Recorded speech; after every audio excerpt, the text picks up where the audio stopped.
Hoy toca hablar sobre la carta a la iglesia de Esmirna, que se encuentra ahí en Apocalipsis capítulo 2, del versículo 8 en adelante.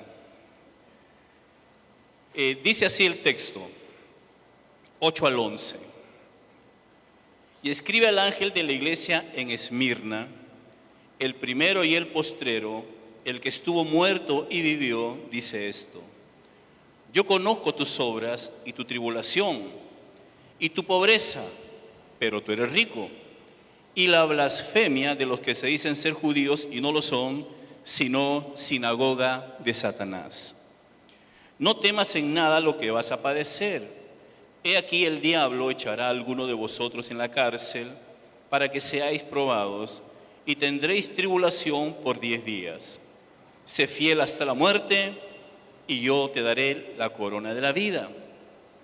El que tiene oído, oiga lo que el Espíritu dice a las iglesias. El que venciere no sufrirá daño de la segunda muerte. En tiempo de Juan, Esmirna era una ciudad muy importante, a tal punto que entre Esmirna y Pérgamo se disputaban el segundo lugar en importancia en la región de Asia. Competían por ser la segunda más importante porque, como vimos la semana pasada, la más importante era Éfeso. Y sus pobladores fueron los primeros en hacer alianza con Roma cuando comenzó el imperio. Y cuando Roma comenzaba a surgir como superpotencia, entonces fueron los primeros en aliarse con el imperio romano. Era una ciudad muy antigua, bastante antigua, pero también una ciudad muy próspera. Y tenemos una iglesia que el Señor va a decir que sí, son pobres económicamente, pero desde la perspectiva de Dios, como ahora lo vamos a ver, era todo lo contrario. Y bueno, aquí le escribe el Señor a esta iglesia, y también era una ciudad devota del culto al emperador, y donde la comunidad judía era muy importante. Y esto, ¿por qué es importante? Como vamos a ver en el desarrollo del texto. Y para comenzar de una vez, en el versículo 8, tenemos la presentación del Señor. Recuerdan ustedes que la semana pasada les dije que las 7 cartas tienen un esquema, una estructura. Y la estructura es una presentación del Señor con una descripción que ya está en el capítulo 1. Cuando el Señor se presenta a Juan, se revela en toda su gloria y esplendor, vemos cómo Juan va a sacar una característica para hablarle a cada una de las iglesias. Y normalmente esa característica con la cual se presenta el Señor tiene que ver o está relacionada con algún problema o alguna situación que estaba pasando la iglesia. Y aquí el Señor en el verso 8 se presenta como el primero y el postrero, el que estuvo muerto y vivió, dice esto. El primero y el último alude claramente a un pasaje de Isaías 44:6. Un paréntesis aquí. Juan no habla en un vacío escritural.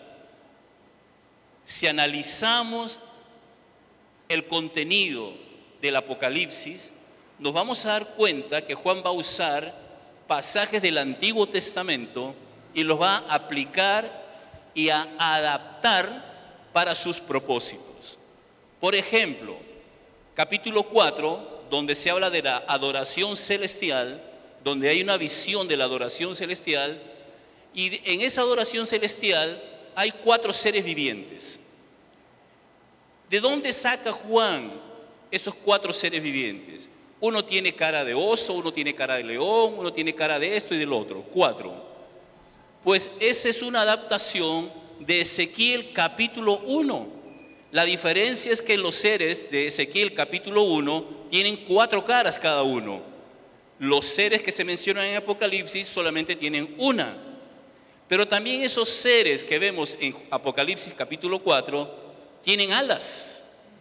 ¿De dónde saca Juan eso? Pues combina la visión de Ezequiel, capítulo 1, con la visión de Isaías, capítulo 6, de los querubines, que están alrededor del trono de Dios. Juan es conocedor de las Sagradas Escrituras del Antiguo Testamento. Y aquí, cuando habla del primero y el último, es una alusión a Isaías 44:6, en donde dice: el Señor, el Rey y Redentor de Israel, el Señor Todopoderoso, dice: yo soy el primero y el último, fuera de mí no hay otro Dios. Eso lo dice Isaías. Y Juan alude a ese pasaje para presentarse como el primero y el último. ¿Y qué significa esto? Bueno, que desde el principio Dios es soberano. El primero porque está antes de todo. Antes de la creación, antes de la historia, es Dios. Él no fue creado. Y esa es una definición de Dios justamente. Cuando comienzan algunos a querer debatir, bueno, pero ¿quién creó? Bueno, Dios creó todas las cosas, pero ¿quién creó a Dios? Bueno, tuvo que haberlo creado a alguien. Ah, sí, pero ¿quién creó a ese alguien? Y así infinitamente van hacia atrás.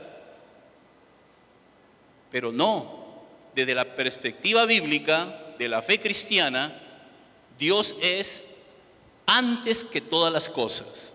Y Él no es creado, Él es Dios, Él es soberano. Pero también es el último, ¿por qué? Porque Él trasciende la historia.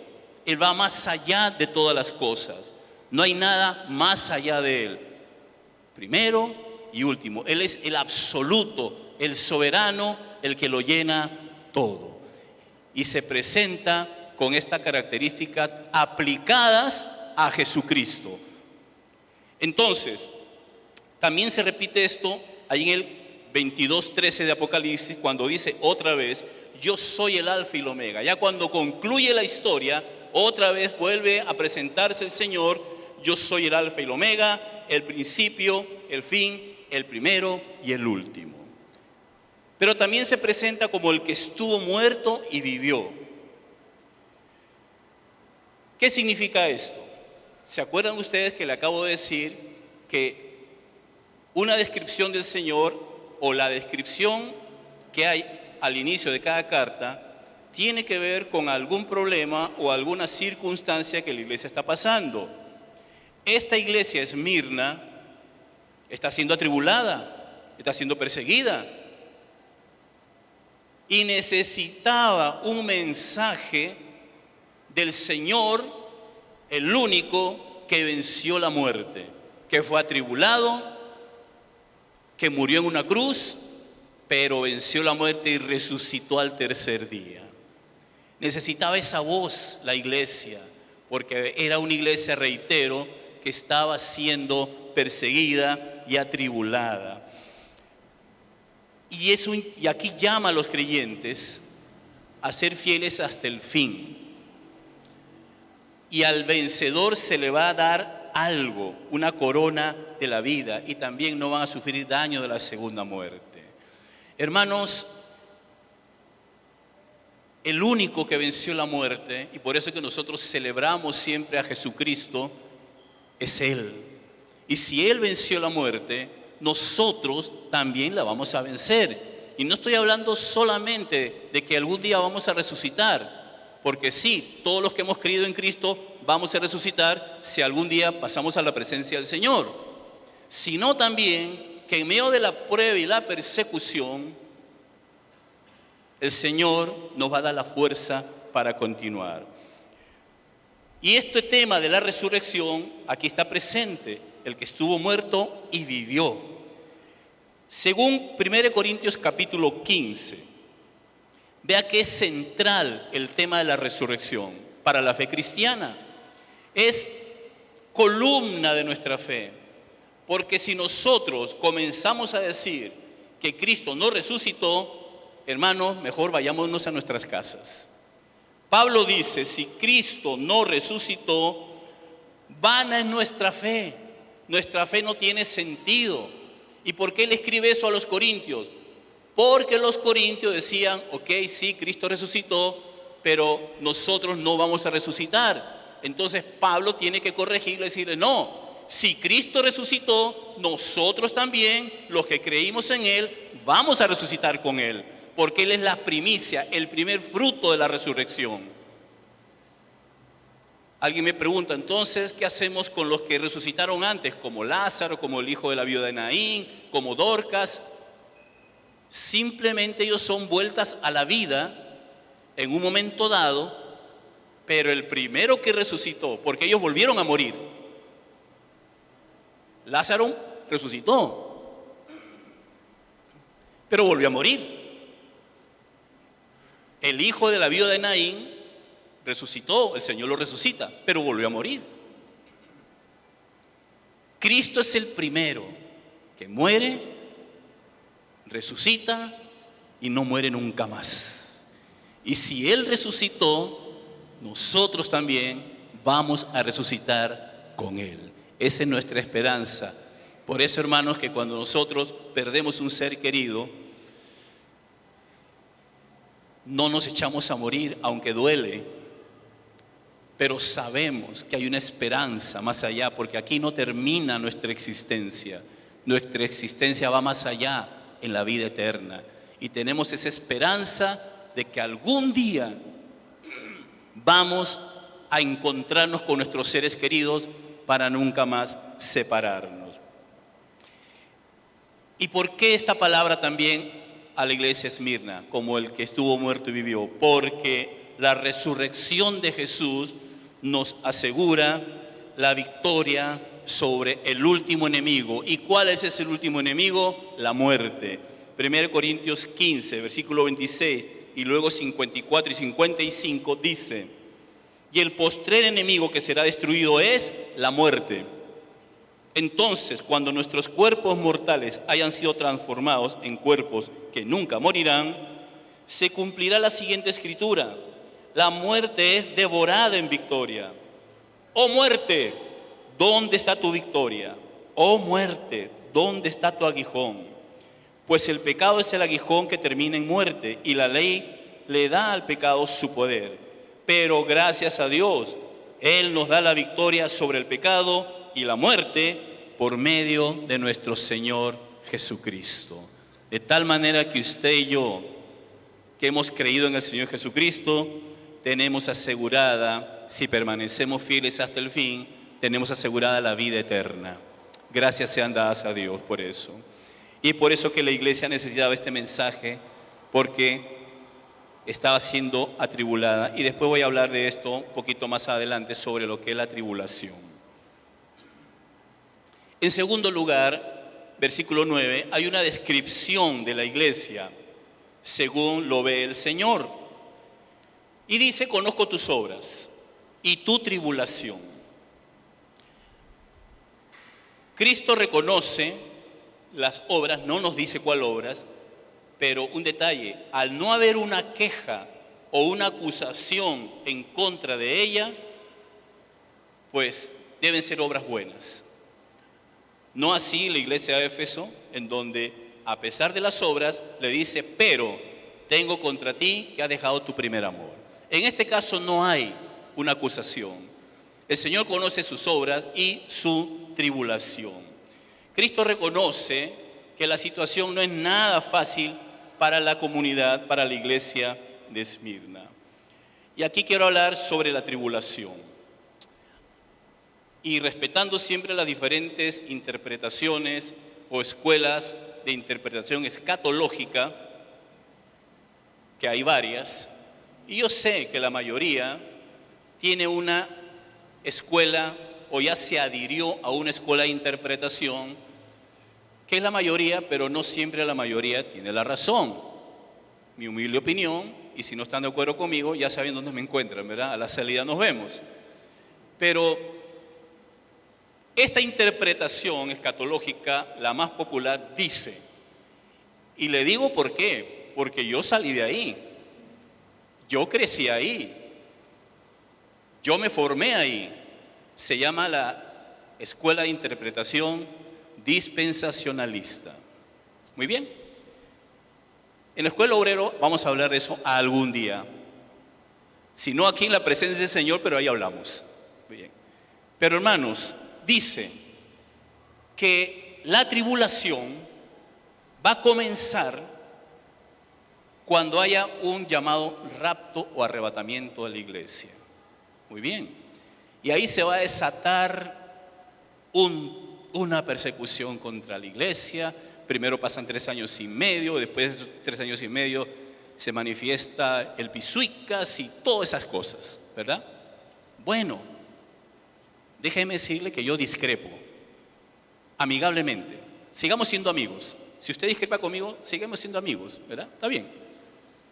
Pero quiero decirles con respecto a la tribulación que eso no es cierto. ¿Por qué? Porque la iglesia desde que surge, siglo I, comienza a ser atribulada. Muy temprano ya tenemos un mártir, Esteban. Y comienza con la persecución primero de los judíos.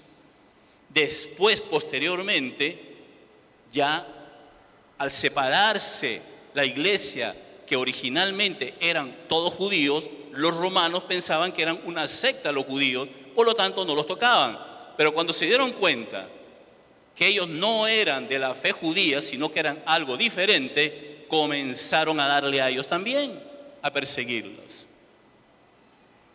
Siglo I, la iglesia fue perseguida y atribulada.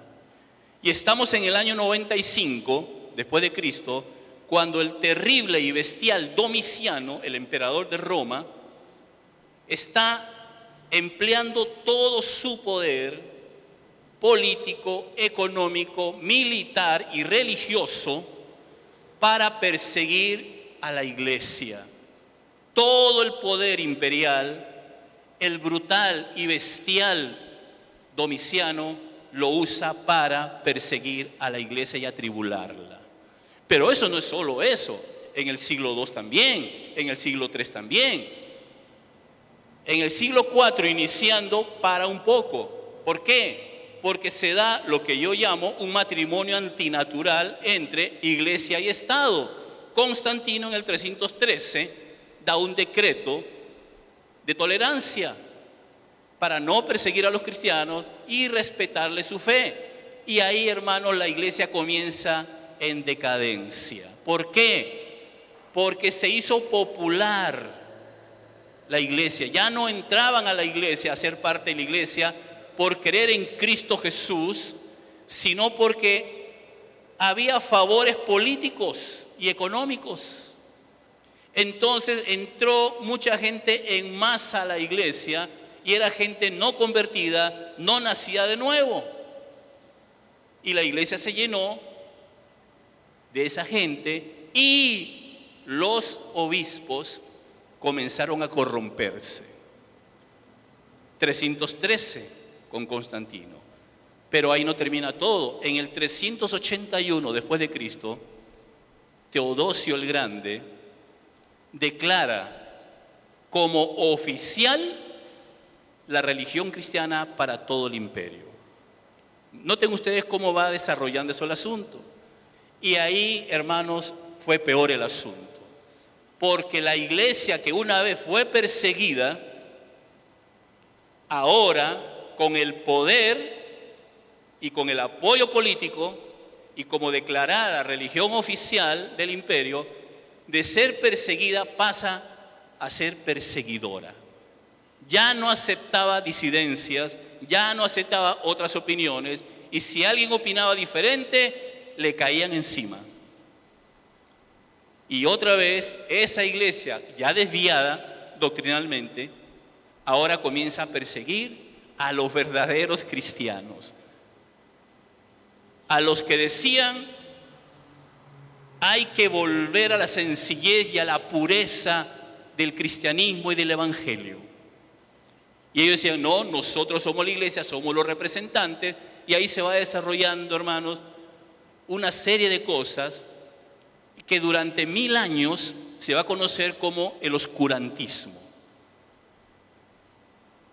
Y desde muy temprano, siglos 6, 7 y 8, pero específicamente siglo XII en adelante, comenzaron a haber movimientos para que haya una reforma en la iglesia, reforma que después va a concluir en el siglo XVI con Martín Lutero y los reformadores que lo acompañaron. ¿Para qué digo todo esto?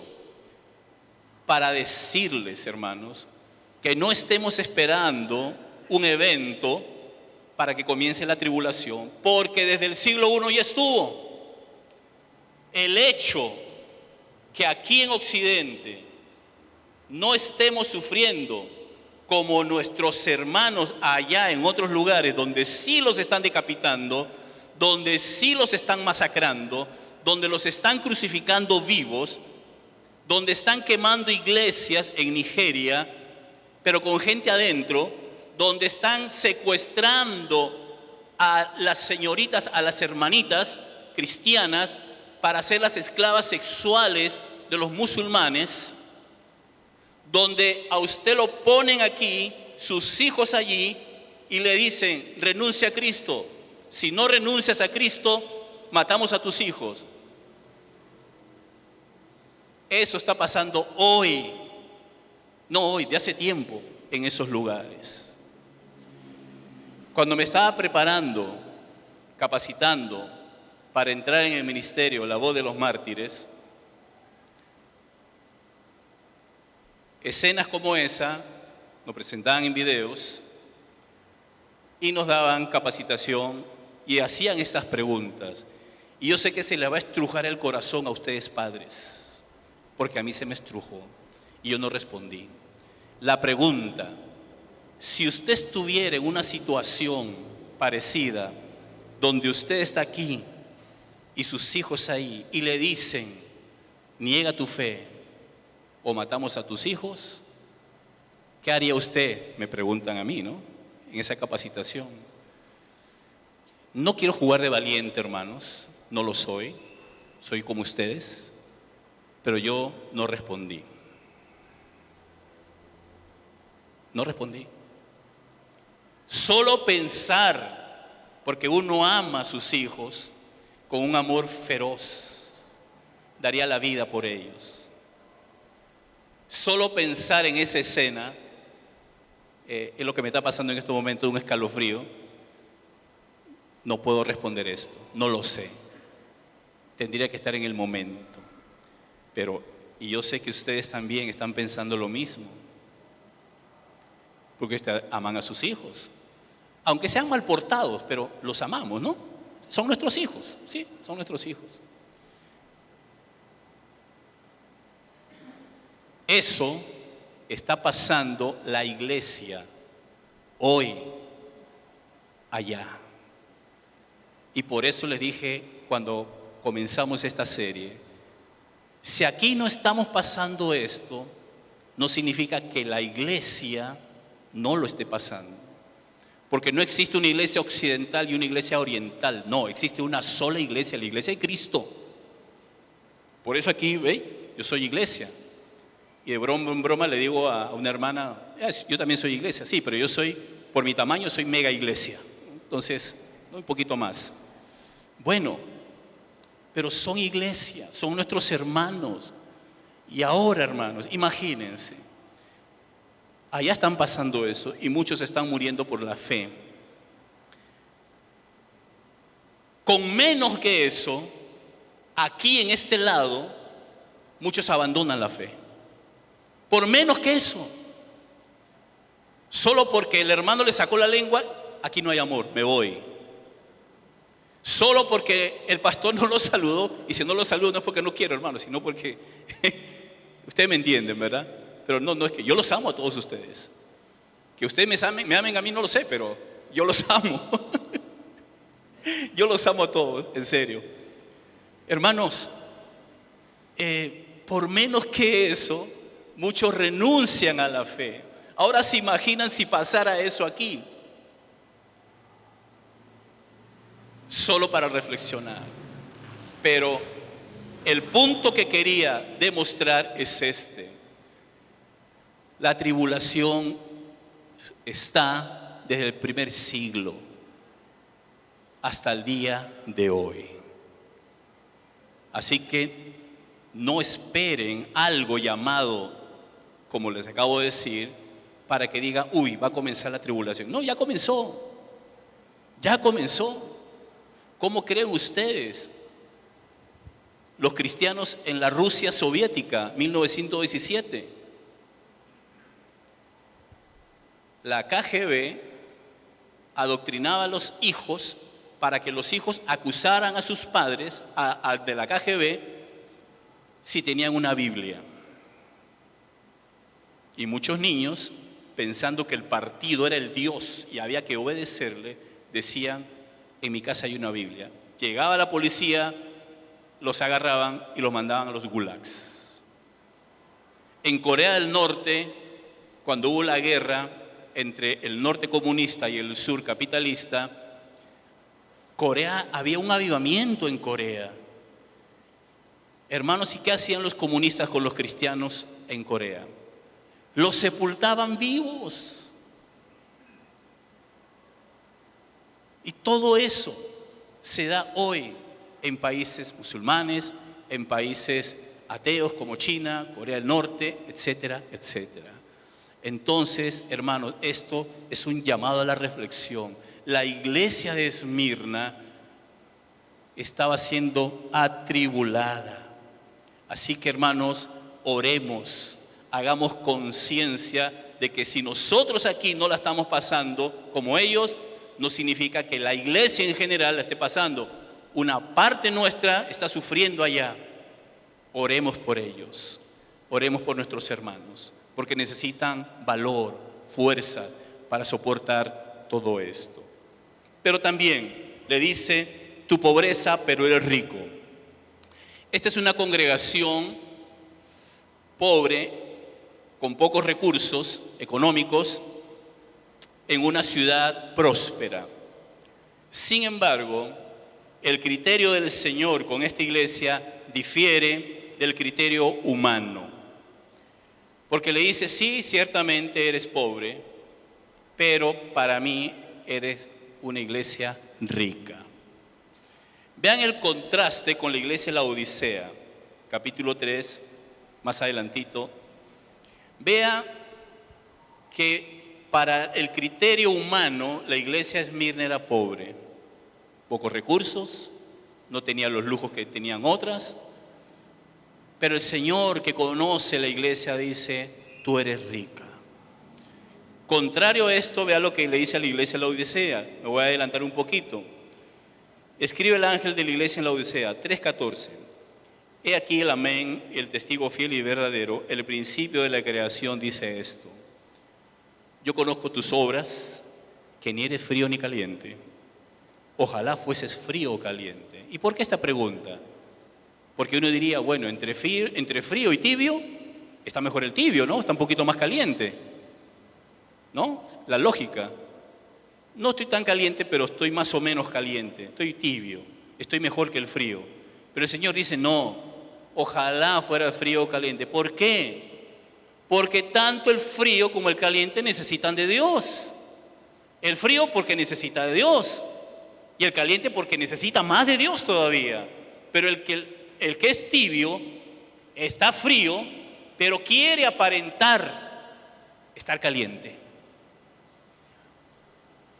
Hace toda la formalidad, cumple con todas las formas externas, pero por dentro está frío. He aquí yo vengo pronto, retén lo que tienes para que ninguno tome tu corona. Eso es el versículo 15. 16. Ya saben ustedes, no voy a hablar de esto, qué es lo que va a hacer el Señor con ellos, pero vean la autopercepción que tenía la iglesia de sí misma. Dice, tú dices, yo soy rico y me he enriquecido. Y cierto, era una iglesia pudiente, era una iglesia con bastantes recursos económicos. Y dice, y de ninguna cosa tengo necesidad. No tengo necesidad de nada. Pero el Señor le dice, la ubica y le dice, y no sabes que tú eres desventurado, miserable, pobre, ciego y desnudo. Ante el criterio humano, la iglesia de la Odisea parecía que estaba bien. Tenía todos los recursos. No necesitaba nada. Pero para el criterio de Dios, que conoce bien la iglesia, eres pobre, desventurado, miserable, ciego y desnudo. Hermanos, hoy día, siglo XX y XXI, muchas veces los criterios humanos nos juegan una mala pasada. ¿Por qué? Porque pensamos que es sinónimo de bendición es la prosperidad. Y pensamos que tal iglesia está bien porque tiene buenas instalaciones, que no está mal, porque tiene toda la tecnología, luces, sonido, video, aire acondicionado. Aire acondicionado sí haría falta aquí, ¿verdad? Para sillas acolchadas, alfombrita. Hermanos, y uno diría, esa iglesia está bien, tiene la señal de la bendición de Dios para los criterios humanos. Pero no es cierto.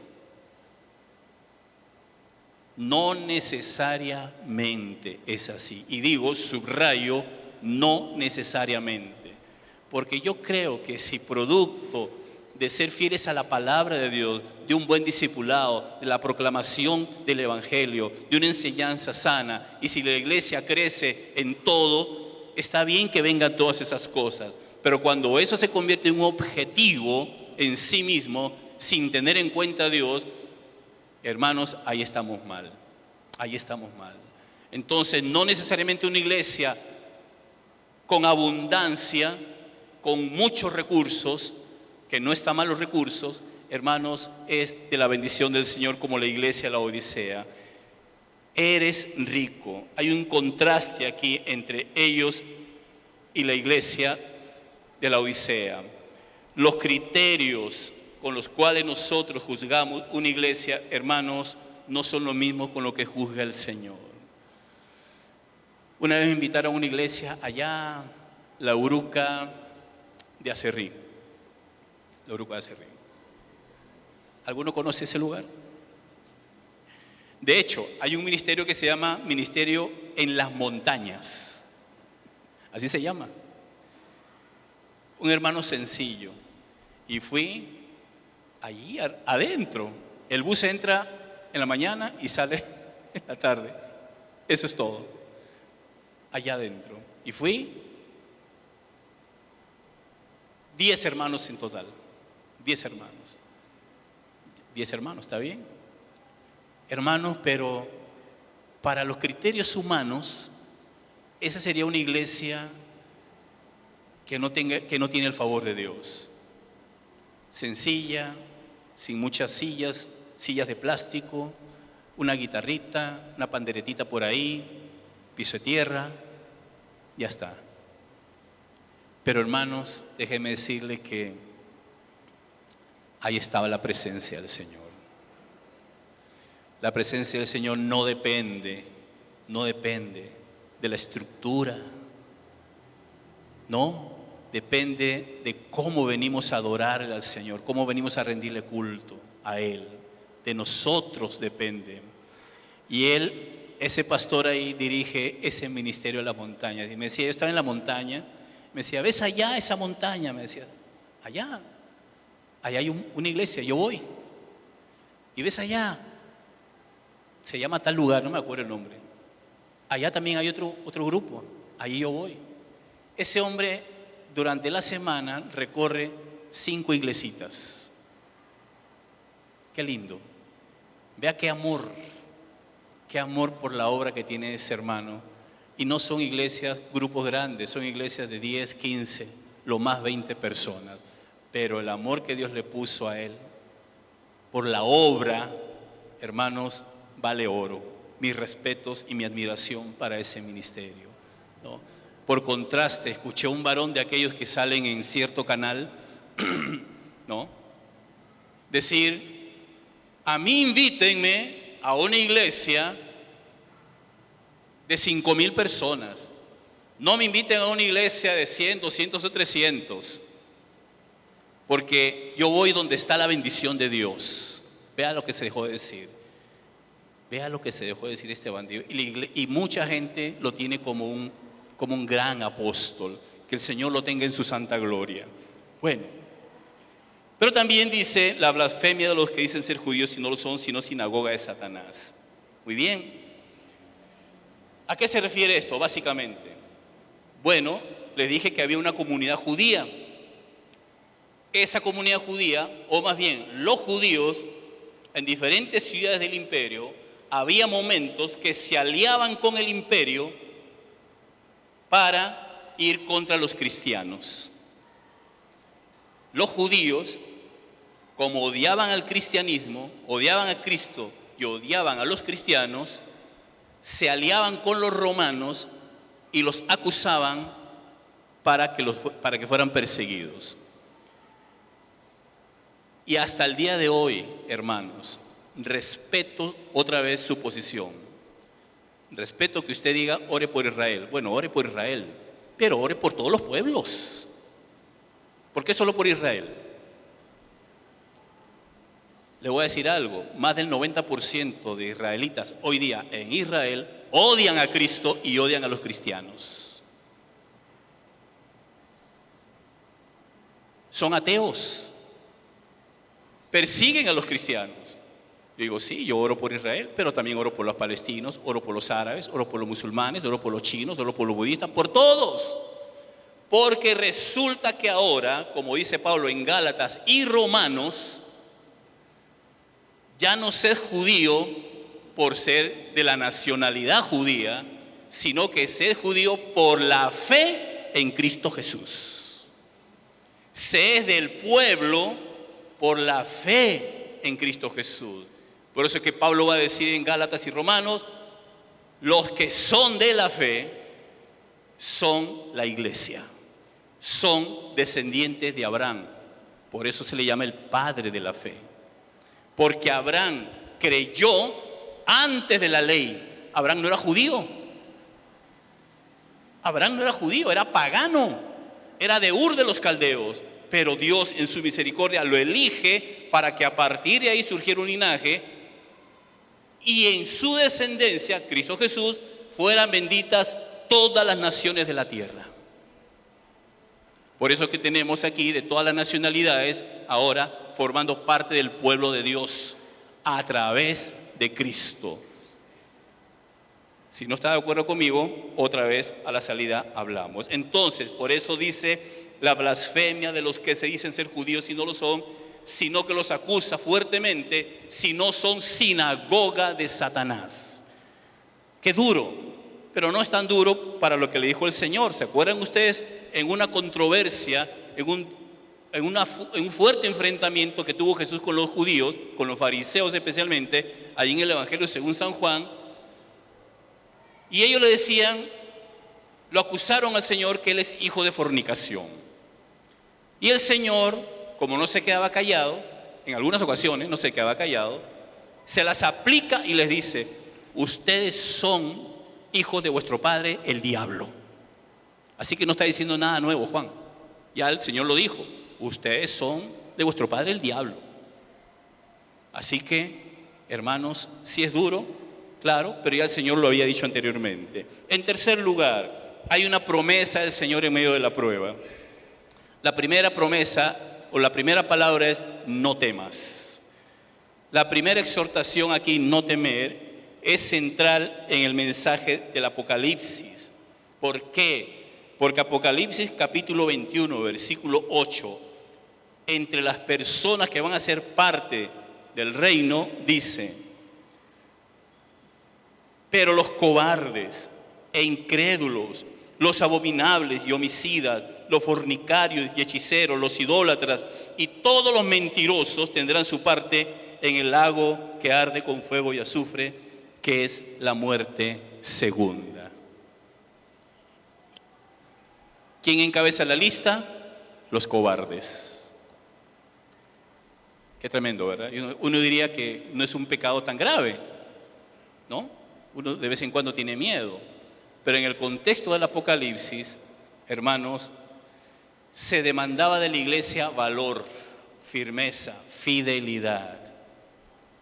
Y la victoria no está relacionada con el evadir la muerte, sino todo lo contrario.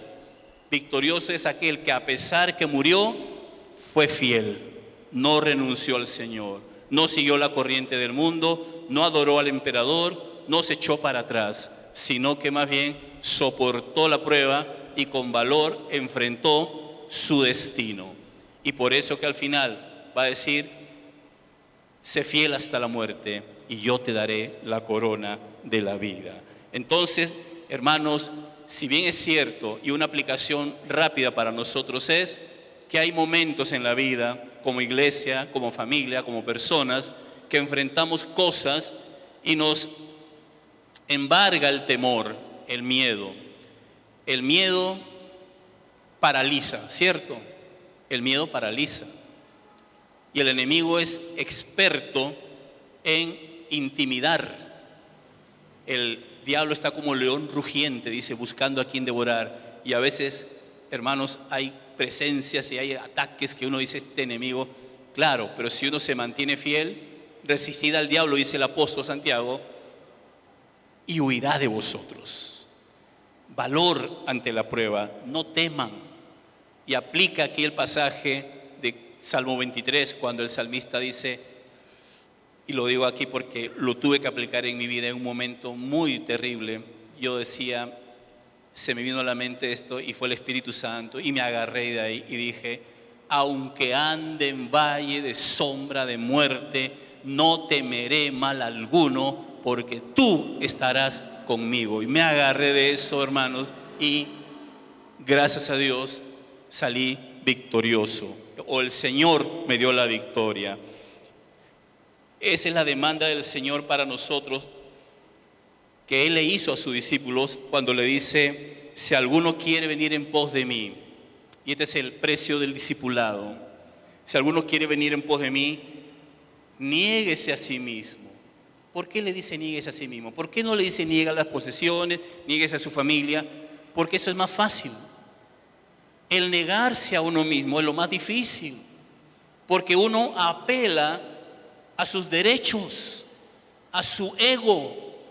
Dice: no, yo sigo al Señor mientras me convenga, pero en estas áreas de la vida, no. Mejor, Señor, yo puedo manejar esta área, déjame aquí esta área de mi vida, en lo otro, en la salvación está bien. Yo quiero ser salvo, pero no quiero comprometerme con tus demandas. No, aquí dice: si alguno quiere, o sea, es una decisión personal. Paréntesis, a la hora de evangelizar, no es suficiente decirle: repita conmigo esta oración. No, hay que decirles cuál es el costo del discipulado, cuál es el costo por seguir al Señor. Por eso que Él mismo dice: si alguno quiere venir en pos de mí, niéguese a sí mismo, tome su cruz y sígame. Y el tomar la cruz no es el problema que usted tiene. Hermanos, tengo una cruz que estoy cargando, es que mi hijo, mi hija, mi esposo, la suegra. No, esa no es la cruz. ¿Qué significaba esto de la cruz? Bueno, la cruz significaba un camino sin retorno, porque el que llevaba la cruz era un condenado. Iba a la muerte, no regresaba. Por eso que el Señor le dice: el que quiere seguirme, niéguese a sí mismo, tome su cruz. O sea, si usted decide ser discípulo de Cristo, sepa que es un camino sin retorno. Piénselo bien. No hay vuelta atrás. Porque todo el que quiere salvar su vida la perderá, y todo el que pierda su vida por causa de mí la hallará. Luego dice: el diablo echará a alguno de vosotros en la cárcel. ¿Verdad qué palabra? No le dice que le va a librar del problema. Y a veces oramos porque nos libre del problema, cuando a veces el problema puede ser un trato de Dios con nosotros. Pero el Señor le dice, a pesar de eso: vean, no teman. Esa es la palabra: no teman. Yo estoy con ustedes. Yo vencí la muerte. Yo resucité. No teman lo que van a padecer. El diablo va a echarles a alguno de vosotros en la cárcel. No le dice, no teman, ya llego yo y todo se va a solucionar. No.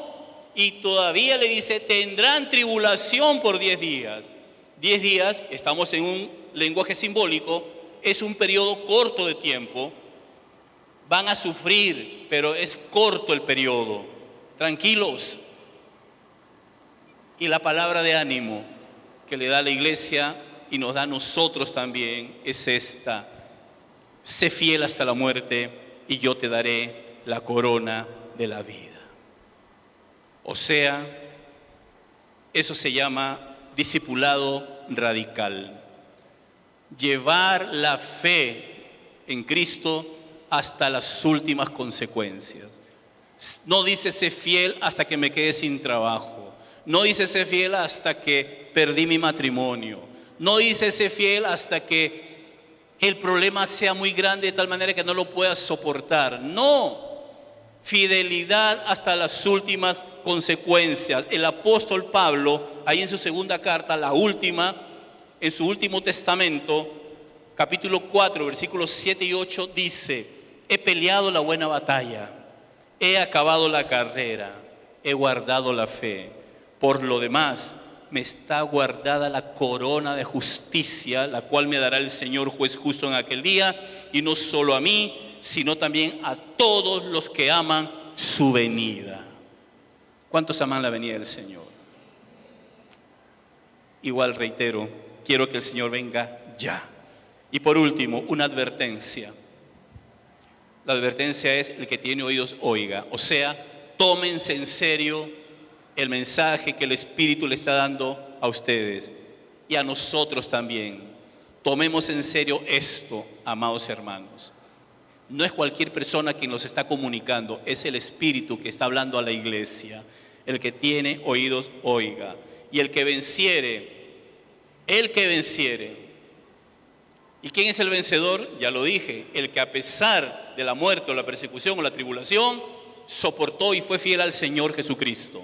Muy bien, ¿qué le va a dar el Señor? No sufrirá daño de la segunda muerte. ¿Y qué es la segunda muerte? Bueno, básicamente la segunda muerte es la condenación eterna en el lago de fuego preparado para el diablo y sus ángeles. Ahí en Apocalipsis capítulo 26 y luego en el 21:8 dice: bienaventurado y santo el que tiene parte en la primera resurrección. La segunda muerte no tiene potestad sobre estos, sino que serán sacerdotes y de Cristo y reinarán con él 1000 años. El vencedor recibe esto, pero el que no, vea lo que dice: pero los cobardes e incrédulos, los abominables y homicidas, fornicarios, hechiceros, los idólatras y todos los mentirosos tendrán su parte en el lago que arde con fuego y azufre, que es la muerte segunda.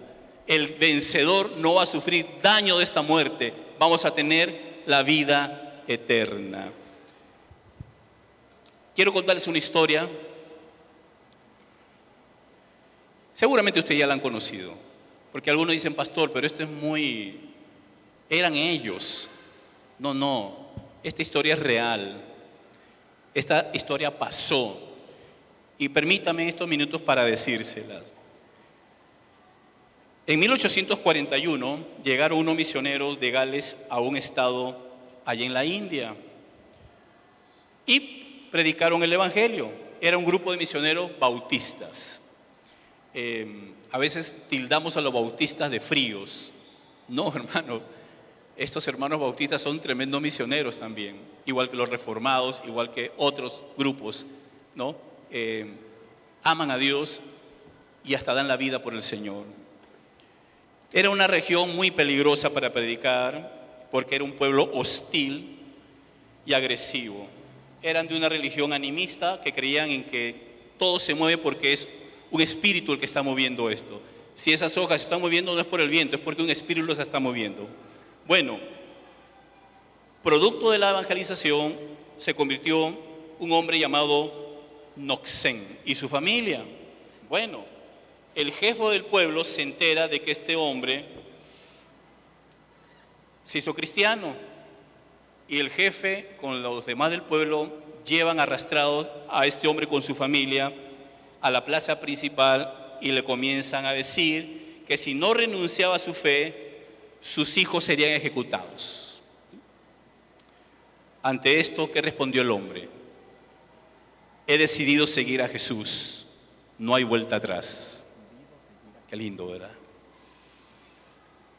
Él dijo esto porque sabía que renunciar a su fe era volver atrás, era volver a vivir en pecado. Entonces el jefe ordenó matar a sus hijos delante de él.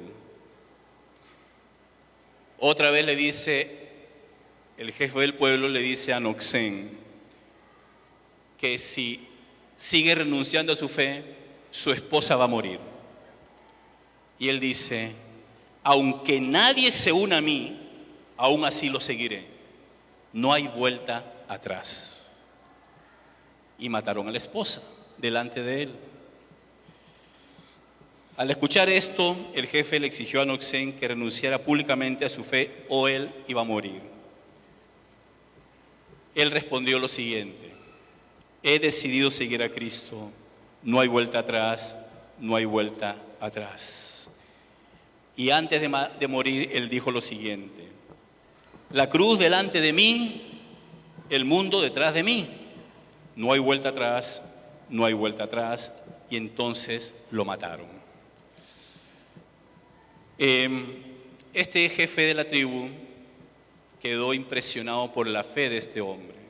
Y la historia es que más adelante, este hombre, admirado e impresionado por la fe de este hombre, entrega su vida al Señor. Y con él todo el pueblo. La semilla de la fe fue sembrada con sangre. La pregunta, hermanos, es, y a veces cantamos este himno, ¿verdad? Es muy lindo, que lo vamos a cantar ahora. Pero sepa la historia y cante con entendimiento. Al decir eso, si está dispuesto a no volver atrás, cuando mis hermanos lo entonen. Pónganse de pie.